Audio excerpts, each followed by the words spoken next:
Mi nombre es Rafael Ruiz Moreno. Los trabajos que yo tenía, pues no, era muy poco lo que ganaba uno, el sueldo mínimo, y no me alcanzaba para tener bien mi familia. Tenía yo hijos chicos todavía y no me alcanzaba. Y luego también andaba yo en los vicios. Tenía yo alcoholismo, que diario tomaba, de día y de noche, tomaba mucho alcohol. Teníamos problemas con las hijas, con los hijos. Mi esposa con las hijas se querían pelear, estaban peleando así continuamente. Estaban cocinando y se querían agarrar con la cazuela a cazuelazos. Y ya era una cosa increíble como vivíamos. Cuando yo llegué a la Iglesia Universal, pues nos gustó. Ahora ya no tomo nada. Pero desde que nos empezamos a enseñar a diezmar, Dios me fue componiendo todo.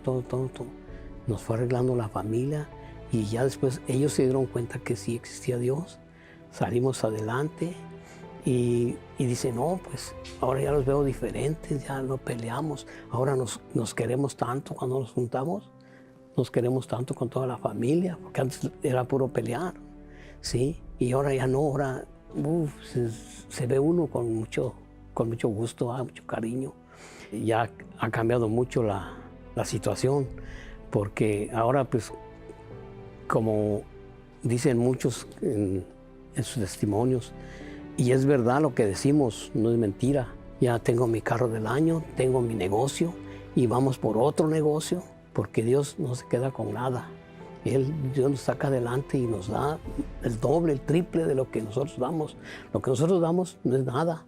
Dios nos da mucho más. Gracias a Dios, todo lo malo, lo pasado, ya está sepultado y ahora ya es otra vida nueva, diferente. Ya no sufrimos, ya estamos bien económicamente, físicamente y espiritualmente principalmente. Sí, espiritual, eso es lo que... Y toda mi familia ya bien a gusto, todos vivimos muy a gusto. Y el Espíritu Santo me hace fuerte en todo, en cualquier lugar. El Espíritu Santo está conmigo y me siento muy feliz.